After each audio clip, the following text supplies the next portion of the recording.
protesting the war. Okay.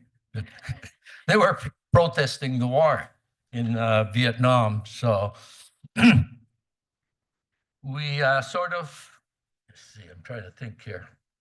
You got to excuse me, okay? I'm trying to get the head going, and I'm up there now trying to think. So where was I now? Where was I? Protesting the war. Oh, okay, the hippies were protesting the war. So of course I took a bus downtown LA and went through the process. And they were burning their draft cards, telling us not to go, chanting, don't go, don't go, don't go. So we made it in, finally, because there was a group of us that were going in. And then when we got in there, it was a bigger circus in there. I mean, there were guys dressed, in women's clothing, women's underwear, trying to get out of the service, cutting off their trigger finger, any way they can. And then the way we were lined up in columns. And then each column, would be the Marine Corps, the Army, Marine Corps. And the sergeant would go down, and I was standing there, and there was one column, and there was one guy next to me in the other column, and, that was for the Marines because he was counting. And the sergeant was Marines, Army. And then he pushed me to the Marine column, So I just stopped, and I just said, okay, what the heck. The sergeant saw it. And then when he got, to his line to say Army, he says, let's change it, Marines. So I got to go in the Army. And, it was a trip, I've never been exposed to that sort of training, learning what the military does when we go to war, and no war is any better. So I was lucky. The group of us that graduated, we had maybe 20, and there were a bunch of hippies in the Army, that wanted to show that we can go in the Army too and serve. But then they were planning that when they graduated from basic training, they were all going to get together, and their friends and their girlfriends and their wives were bringing wigs and stuff. And they were going to graduate, they were going to leave. And they said, no, we're not going. And they asked me, I says, Tom, you want to, join us? We're protesting the war. We're not going to go fight in Vietnam. I said, okay. And I said, no. You guys just have to come across the border. I have to swim Pacific Ocean to get home. And if I'm going to live in Canada, and that's the rest of my life, I'd rather go home. So I served my time. I did my training. I traveled from Georgia, Fort Dix, New Jersey, Frankfurt, Germany. I stayed there 9-10 months.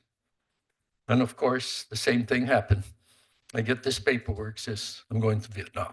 So I went, I did my part, like everybody else. And it was an experience. It was a bad experience. I think the biggest war that we were fighting over there was drugs. I'm not talking marijuana. I'm talking hard, 99% pure heroin. And the GIs was fighting that war. The VC feeding in, to the system. But, I made it through. I went through it and everything. And, it's very sad when you look at what was happening over there. But I don't, want to get into the bad part. I just like to say that, I like to speak on behalf of disabled or, veterans of the Vietnam War. They're saying there's only about, I think, 700,000 veterans left over from the Vietnam War.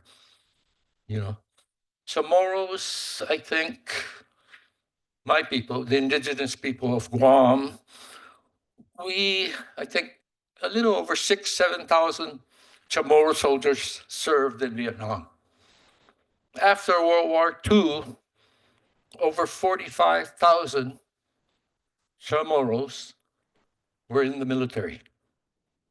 Navy, Air Force, Marine Corps, all the branches of the service. And if you compare, we lost, I think, in Vietnam, 77 Chamorro soldiers died in Vietnam.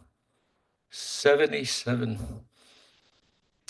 And, if you base that on per capita, US, that is the largest, that it was ever, for a group of people. Yeah. And let's check my notes. Oh, wait a minute. I got reading glasses. Let's see. Anyway, what I forgot to mention was what I did in the military. I was a weapons and demolitions man, and that was my job over there.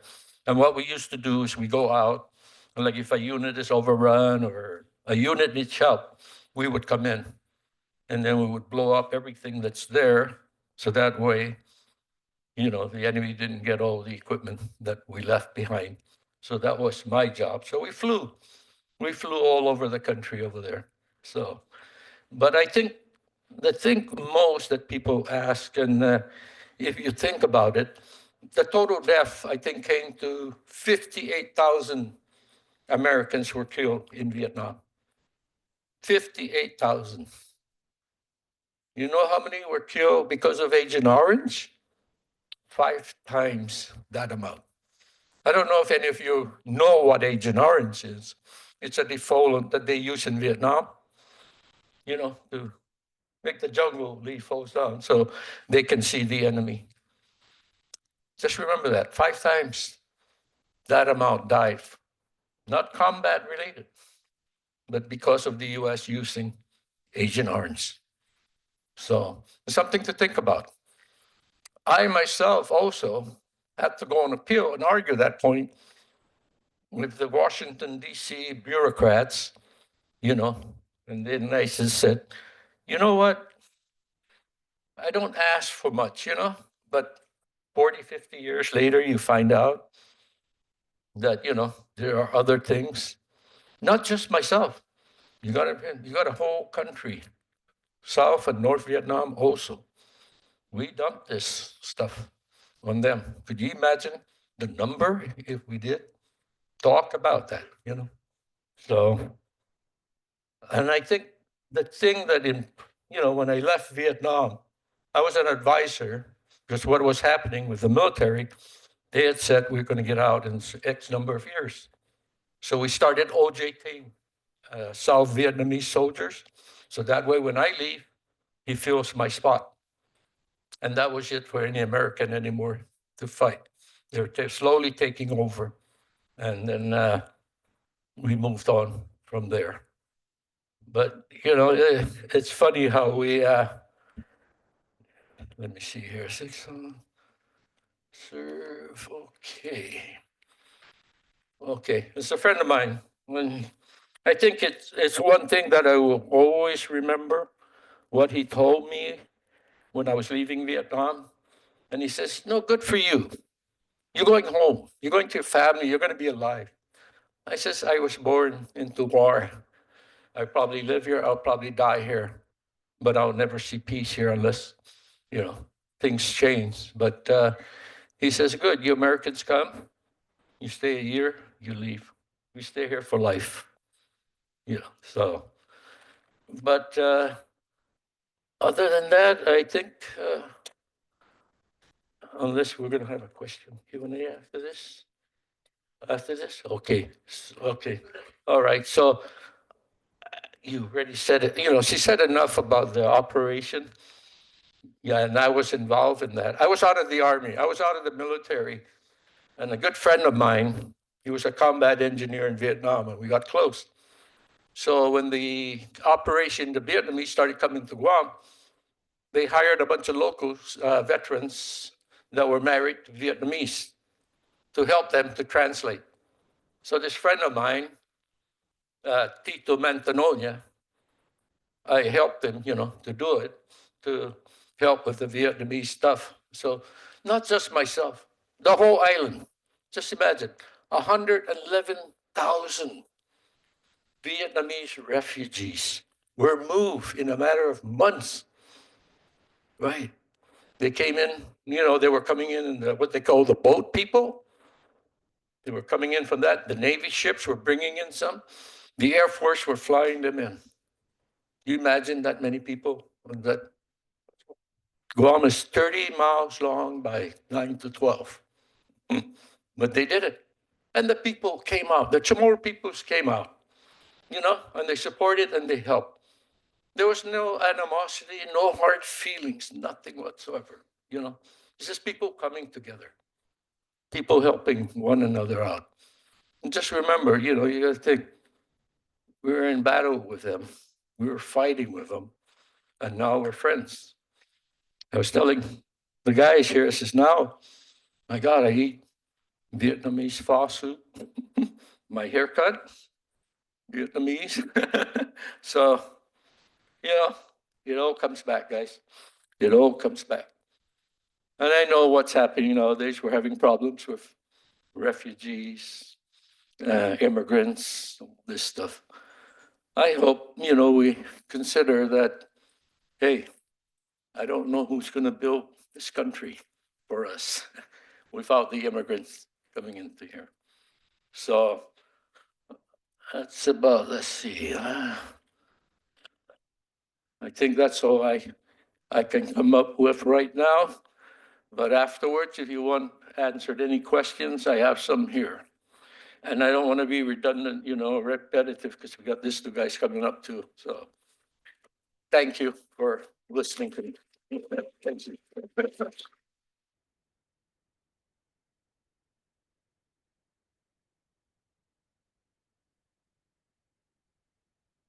All right, let's give him another round of applause.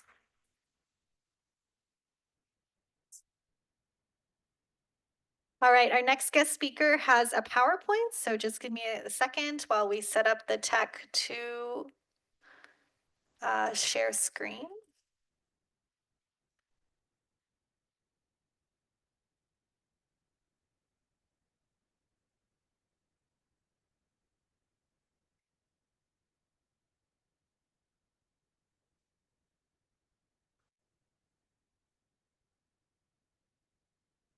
All right, we're gonna also show it in the classroom. All right, perfect. So it's my great honor to introduce our next guest speaker, Mr. Bùi Văn Phú, also known as Philip Bùi, is currently a community college instructor and freelance journalist based in Berkeley, California. He and his family were processed in Guam during Operation New Life. He was a founding member of the Vietnamese Students Association at UC California, Berkeley, where he also served on the executive board.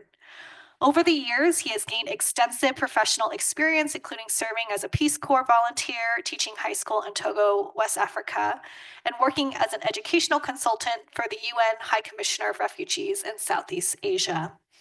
In addition to his academic and professional endeavors, Mr. Bùi is a prolific writer who contributes regularly to various media outlets.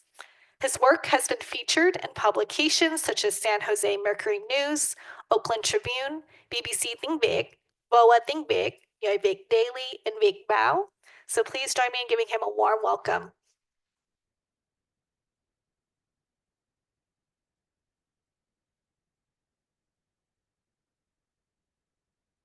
Good afternoon.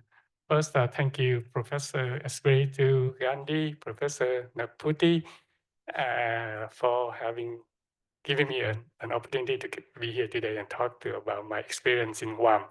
Also, thank you, Mr. Perez, for your service. So here is a photo of the lab one. It's 1973. The landmark, this landmark still in Saigon. And in the middle of it, the symbol of Guam. Next one, that's me at Cal Berkeley. And last one, me with my student, Togolese student in Togo, West Africa, when I served as a Peace Corps volunteer there. Here's my family. The left one, the standing is my aunt and my father on the left, my mom on the right, and my brother and sister. I'm the oldest of the 7 children in the family. And the other one is me with my high school friend. And you can see my handbag right there. There's a peace sign there. I was a student at law school already. In Vietnam, we go to law school straight from high school. So I am not pro-war, but I am not from the communist side. I'm not supporting the President Nguyen Van Thieu because he's kind of dictator. Is Mr. Perez. During that time, with all of the young men in Vietnamese, we are drafted into the army. But because I passed the exam every day right after the 11th grade, to pass the exam baccalaureate part 2, tài 1, and then tài 2 at the end of the 12th grade. Every year you pass the exam, you will get the draft deferment for a year. If you fail, and then you'll be joining army. So I passed AB from 11, 12, first year law school, first year of university, and then this is my ID card for the second year at law school. Okay.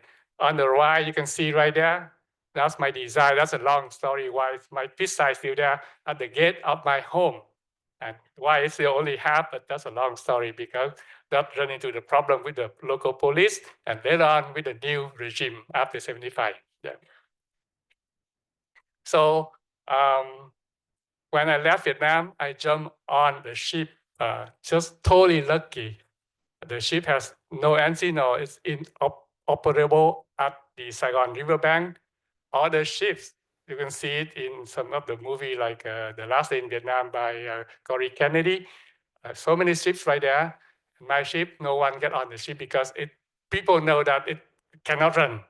So lucky somehow with my cousin, we got into that boat because he know the owner of the boat and he said that it would be tucked out at the last minute. So it was tucked out by a Korean. On the ship, that side could be 2,000-3,000 people. On my ship, only 300. And it was tucked out 5 o'clock on the evening of April 29. Okay. And during that time, I keep some notes somehow in my wallet. Of course, in my wallet is a young Vietnamese boy. You always have the ID and the deferment card. Otherwise, police get you without that, they put into the military camp right away. So I jot out some note right there. I can see that April 29, 16:30 depart. That's on Tuesday. And then the next day, around 9:30, we heard about the surrender. And then 11:30, the communist tank and troops come to Saigon. And so on, you can see right there. So I left, and it's 10. I left on the 29th, and on May 16, 70 days, I was on board, different boat. When it was tucked to Singapore first, it's inoperable. Then the Singaporean government transferred us to another ship, the Dong Hai. The name of the ship is Dong Hai, with about 3,000 people. And then from Singapore, we went to Subic Bay in Philippines. So that's how some of the date I jot down there. Very lucky I saved it until now. All the things about my life in the refugee camps, I have it with me. I share with Professor Espiritu Gandhi some of them. Yeah. And here, after getting to Guam, I spent about maybe 4 or 5 weeks in Subic Bay. You can see the note from the bottom right there. On June 3rd, go to Guam. I remember they took us from Subic Bay. They took us on like the ferry boat, go to Clark Air Force Base, and then get onto the C-130, the military airplane. First time I got into the airplane, I thought there would be seat, but no, we sit on like the string, really like a military people. And then left at night, and then we get to Guam maybe before noon. It's yeah. So you get to Guam, and then I will talk about here when we went to Subic Bay in refugee camp in Subic Bay. That's me right there, and my cousin family, brother and sister. Couple days ago, maybe 15, 16 days ago, we still seeing his parents. And when he left, the parents decided to stay, of course, with the rest of my family. So they are brother and sister here, but except me, I'm a first cousin, their first cousin. Yeah. With my last name is Bùi, their name is, last name is Tran. So when we see the US immigration or whoever in charge of processing the refugee, I have to ask them first. We jot down all my parents' name and their parents' name with the birth date in case that the processing people want to separate us, we have to claim that, yeah, we are first cousin, because some other case I know that they separated them. So, and they can be, go to different camp later. Yeah. So, and my cousin, he was the DA for the district of the province. Yeah, he got a PhD of law in Saigon University, the one right next to me right there. Yeah. So when we get to Guam here, that's a camp, New Life camp right there. I missed the one, 1975. And here's some of the news from New York Times. And of course, the Operation New Life began on April 23rd. That is very important. I didn't know that now.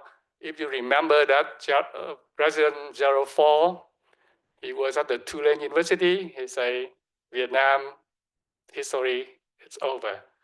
And so by that time, for us, at least for me, we don't know when will be the April 38th. Totally the surprise when it happened there. And a lot of people don't know. High-ranking people, former general, I mean, they have all the means to go, but they cannot, they get stuck and they stay in the education camp. Like I said, I'm totally with his family and my cousin's family, totally lucky we get on that boat. Yeah.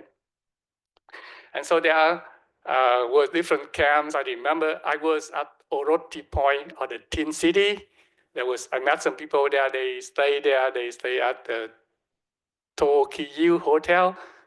They told me it's like a vacation resort. And then, of course, they had to somehow they had to move from there to the camp. Of course, when we have the population of the evacuees increased from a few thousand and up to like a 50,000. Okay, so that's beginning on April 23rd, 1 week before we know that the end of the war. Yeah, about 4,010 set up, and at the highest point could be 50,000 evacuees in Guam, about half of the population of Guam. Yeah. And of course, Mr. Perez mentioned already about 112,000 people like me, Bryant later being processed in Guam. Yeah.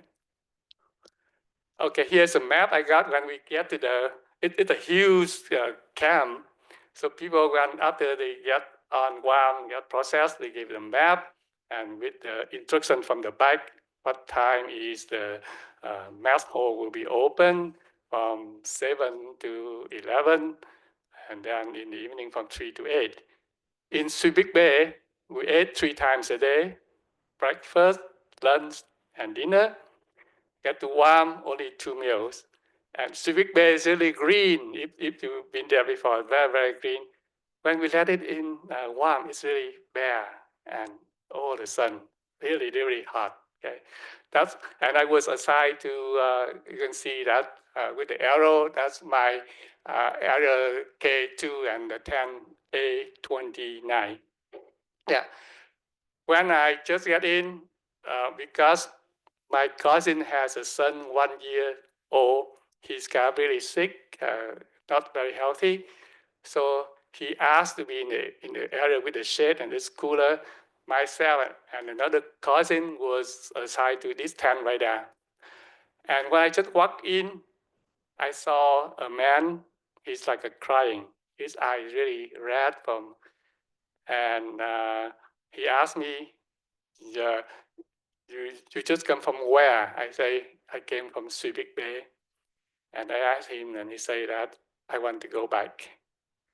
And he asked me, you want to go back? I say, no. When I was young in Vietnam, I want to know America. I want to explore it, so I'm not going to go back. That man is, if you Vietnamese, if you listen to music, that's nhạc sĩ Trường Sa. Yeah. I remember when he asked me, he said, I'm Trường Sa. I asked, is that you are the songwriter or the author of Bùi Văn Phú, the Look MD? I said, yes. He's a major in the Navy. And of course, the story with about between 1,500 and 1,600 people decide to return to Vietnam. on the Vietnam 13 later on in October. He was one of them. I met some other people, Mr. Tang. We were on the same boat, and then we went to, when we were on the boat, he's a cook, so I just helping him to get a good rice on in the middle. We had a big barrel of oil, cut it half and cook the rice. The top one is kind of not cooked, middle one's good, and the bottom is burned one. So I helping him with that. And then when he got to, he's kind of illiterate. He couldn't read or write. So whenever he wanted to ask me to send something with the Red Cross, the letter to his wife, I was the one to write for him. And it made me sad too, because even I left my mom and dad and children, but the love of his wife made me really sad. And I think he returned too. I know another returnee later on in life. She's from my neighborhood, just a few houses from my house. She is young, maybe, when I left, I was 19. She may be 23 or 24. And then she was not being put into the re-education camp because of female, but most of the men came back on that ship, being detained for many years, and could be 8-10 years later on. And so that is in the camp, making for the information for news we share. This is a newspaper we published by the US government. And I believe if you see the picture on the left and the person on the left, that's Mr. Lam Quang. And I believe he's here. He's in the audience. He's the head of the Vietnamese camp, Orotipoi. Yeah, he's right there, Mr. Lam Quang. And of course, if you know him, he's the first elected officer, Vietnamese American, was in 1992 as the councilman for Westminster City. Hello, Okay, there's some, when we read this one, there's some news people maybe don't know. There's a group of, maybe the one right here on the third column, that's saying that there was a group of 20 Vietnamese head of the family. They are fishermen in Vietnam. And then there was some people in Guam recruited them with the boats and go and do trying for fishing. About 200 people, and they say they like fishing there. Maybe they can make a business. That's right there in the third column. And there's another column, we read it, for the history of US-Vietnam relation. Vietnam by then, maybe a few days after the collapse of the Saigon government, they want to have a diplomatic relation with US. But the condition, they say that the US must pay for the, $3.5 billion, as Nixon wrote the letter to Prime Minister Pham Van Dam then. And US say no, they don't accept that condition. And later on, after 20 years until Vietnam and US normalized relation in 1995. So these are the news we know. And also the news like how many camps was open. How many camps were, how many camps was open. Just quick, we came to Guam and we stayed there only like almost not a week yet, because my cousin's son gets sick. He said that it doesn't matter where we go in USA. When the new camp opened in Pennsylvania, no one signed up for it because too cold. That's what people say. He said that, yeah, that's like in July. But he said that, no, this doesn't matter. I go to get Indian first, so maybe have a better care for my son. In the morning, we changed from signing up for California to Pennsylvania. In the evening, we are go to Anderson, and the next day, we leave camp. But when we leave camp, we end up in Camp Pendleton here instead of Pennsylvania. Later on, I learned that people wait for California, they move them to Pennsylvania.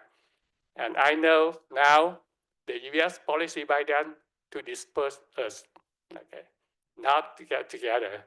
After that, the second migration, that's a different story, but that's the policy. So my time is up. Here's the anniversary of the operation and the camp right now. And we, the Vietnamese American, did the fundraising to build a lone sailor to commemorate the helping of the Guam people. We contribute about half of the $300,000 to build that. Yeah, the ceremony, if you go to Guam, you see this now. Okay, and there's some other books I recommend you to read about Guam and how Vietnamese pass through there. Thank you very much.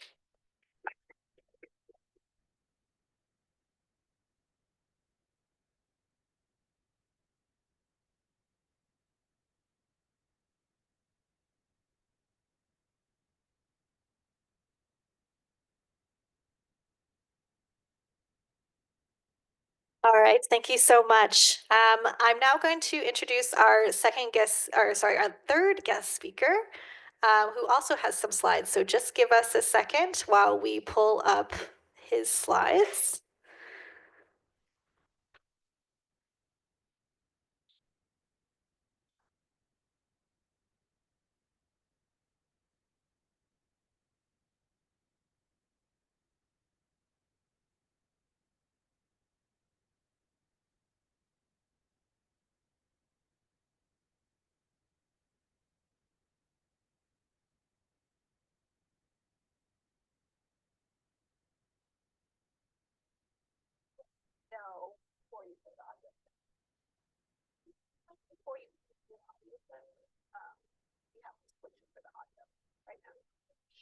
Right now it's running.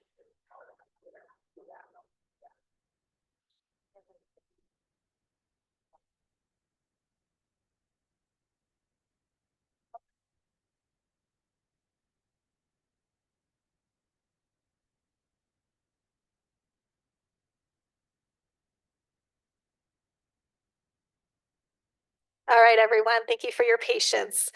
So last but not least, H. Bryant Nguyen, MD, is a professor of medicine, emergency medicine, and basic sciences at Loma University in California, not too far from here. He and his family, who's here today, were processed in Guam during Operation New Life as well. Dr. Nguyen was one of the first Vietnamese Americans to attend UC Irvine. He remains connected with the UC Irvine through his longtime college friends, the UCI Vietnamese American Alumni Chapter, and the UCI School of Medicine Alumni Chapter. At Loma Linda University, he serves as the head of the Division of Pulmonary Critical Care, Hyperbaric, Sleep Medicine, Director for the Medical Intensive Care Unit, Director of the Advanced Lung Disease Center, as well as the Executive Vice Chair of Department of Medicine. Dr. Nguyen has championed sepsis education and guidelines with his own institution and beyond. His list of over 100 publications of dedication to bridging the gap between research and clinical practice has taken him across the country and around the globe. Please give him a warm welcome.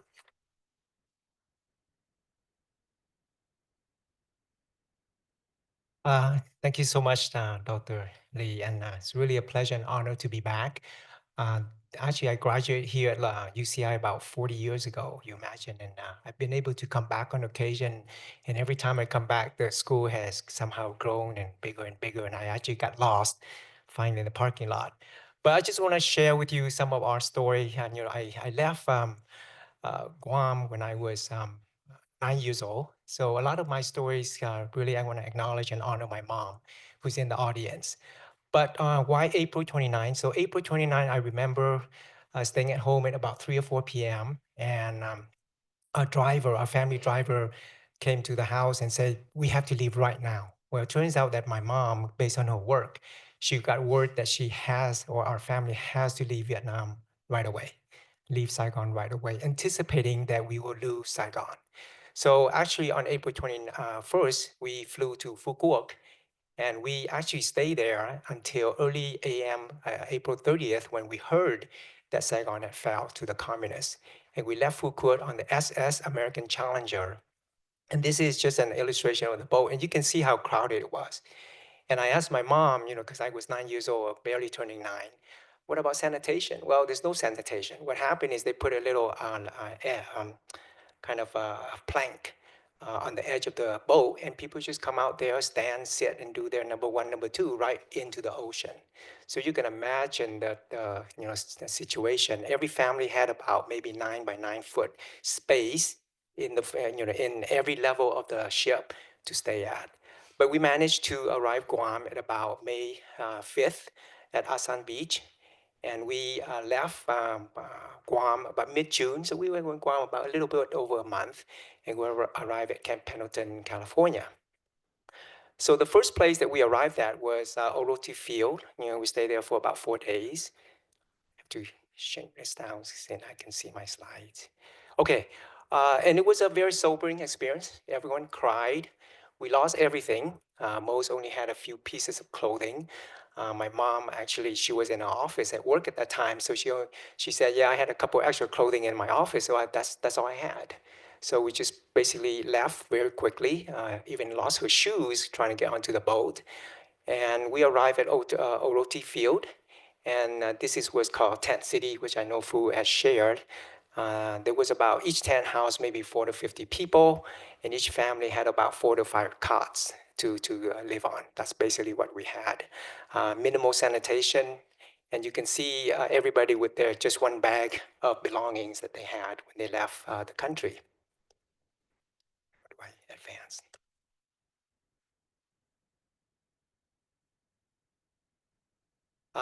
Then after that, we went to Camp Asan. We stayed there for a month.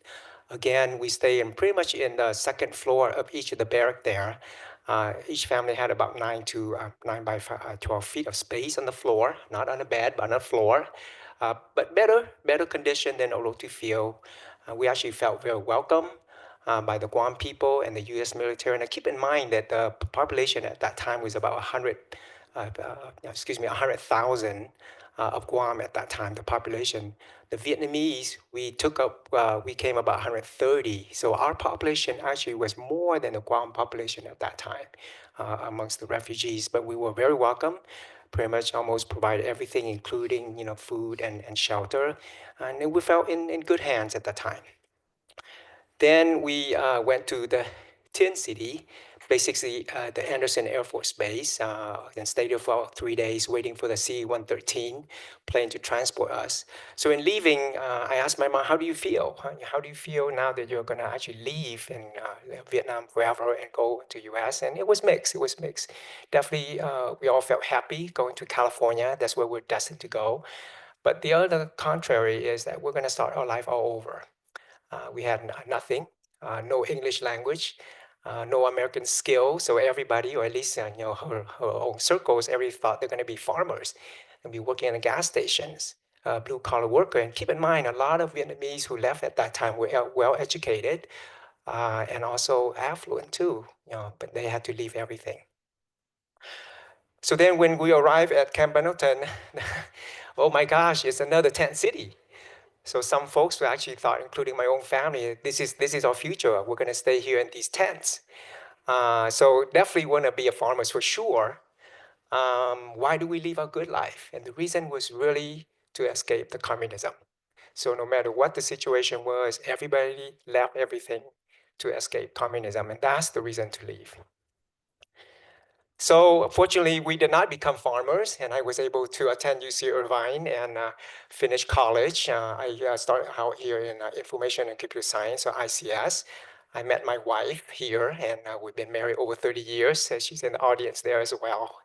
I was one of the first students here at UCI. So at that time, you can imagine that we all knew each other. It's only a small group. And we really connected with each other through the Vietnamese Student Association, which I know still exists today. And we bonded through culture event. I don't remember anything about my education at ICS, but I definitely remember all the things that we did at VSA, and which is the main event annually was what we call Văn nghệ Thuyền Nhân. Thuyền Nhân stand for boat people. And this, I was very involved in the 4th annual one. And that started in 1982. So this was 1985 was the one that I was involved with. And it was really to support the hospital boat. It was a French boat called Ile de Lumière by Médecins du Monde, or Medicine of the World. And they had created this boat, forming this boat to really provide medical care for the boat people who were starting at that time, the middle 80s, late 90s, with the whole boat people era, to help them and rescue them from the sea. So we donate to that organization for about 8 years through the Văn Nghệ Thuyền Nhân, or what we call internally Project Lifeboat. We also have other events such as Quán Nhớ, I have to say in Vietnamese first, Quán Nhớ, or Cafe Nostalgia, which we can just have entertainment, singing, poetry, and just having some iced coffee and just really mingle and talk about either the past, what it was like in Vietnam, or what student life is like. So that was really our main social get-together during that time. So what do I do now? Thank you for the acknowledgement. I am a faculty at Loma Linda University. I've been there over 20 years. I'm in academic medicine. So it's interesting. My family, my friends say, oh, you're an academic. You work at university. You must not see patients. Well, absolutely, I see patients. You remember the COVID era. Being a medical director of the MISU, all the COVID patients came to me or to us. So we were the hub of COVID care at Loma Linda. And this is definitely some pictures just kind of reminiscing about COVID only a few years ago. We do have 2 kids, wonderful kids that have grown up here locally as well. So that's what I do now. But important is that all of us actually still keep in touch. All my friends, I actually went to UCI only for 3 years undergrad. And then I came back, and I worked for a while as an engineer, and I came back as a medical student, and I finished medical school here in 1998. But most of my friends actually originated from the 80s.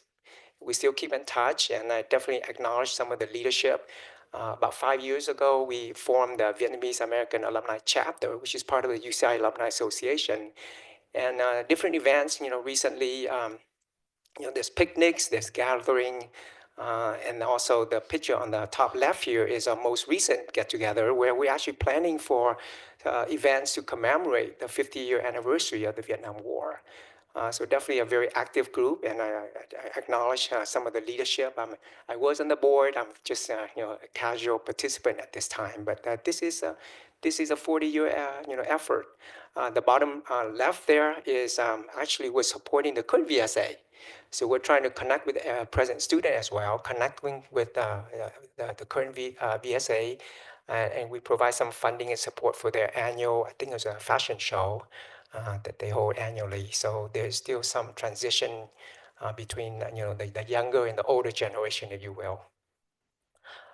Recently, fortunately, being an academic, I do give lectures on my own expertise, and I specialize in critical care. I'm an intensivist, and part of that, I do some research in sepsis. So I do get invited to different lectures, and more recently, last year, our department of medicine had our first annual basic medical conference in Guam.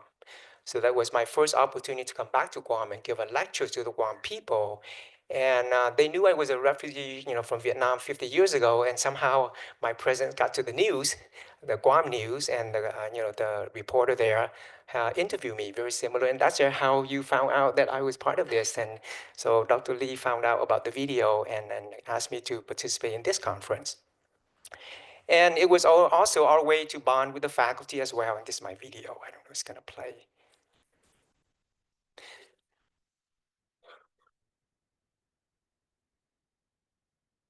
Yeah, so besides from, being, we have, Okay, we're gonna stop this. just play. Oh. So, no, it's okay. It's not important. It's okay. It's okay. We try to. Hold on. Sorry, give us 1 sec. Yeah, it's okay. I have to turn this audio on. That one on.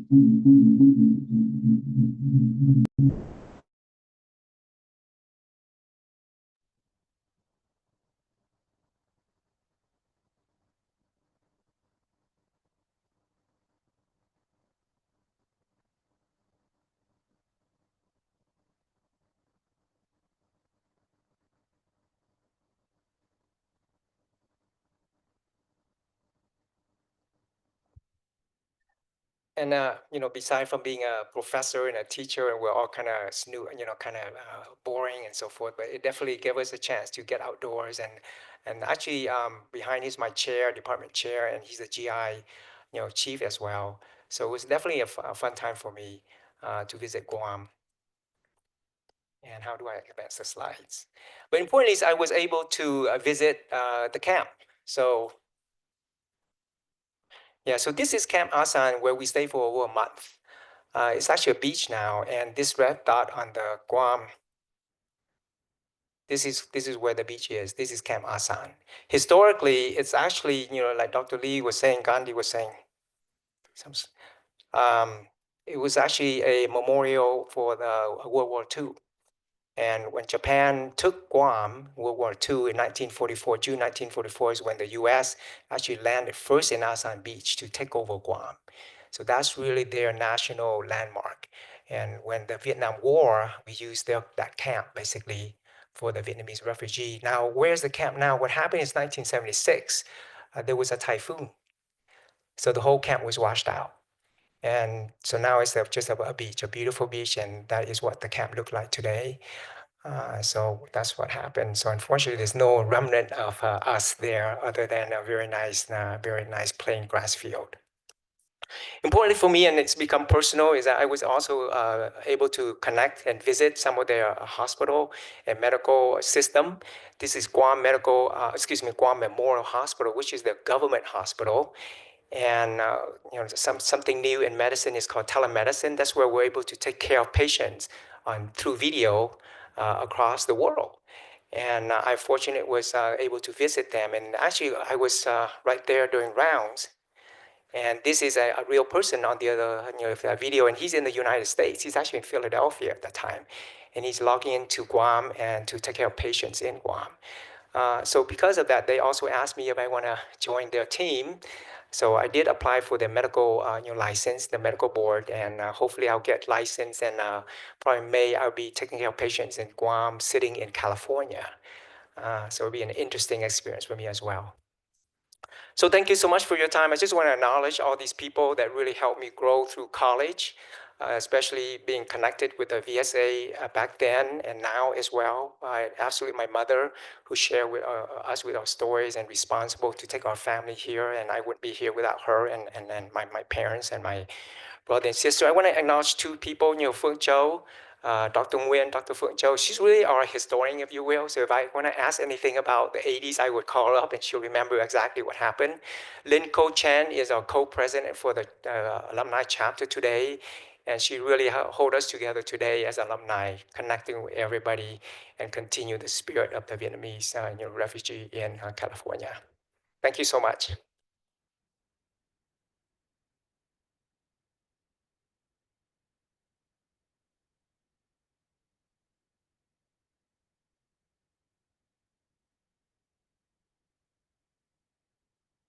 All right, so thank you so much to our guest speakers. We heard stories about how the fates of Guam and Vietnam intersected in the 1960s and 1970s. And now 50 years later, we're coming together in the same room and we can share our memories and our stories and because they are important.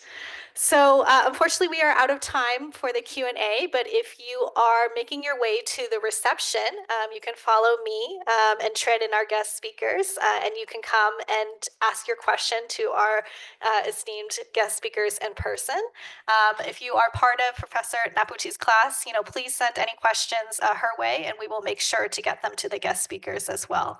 Thank you so much, everyone, for joining us in person and Zoom, and please let's give it one more round of applause to close out. Thank you.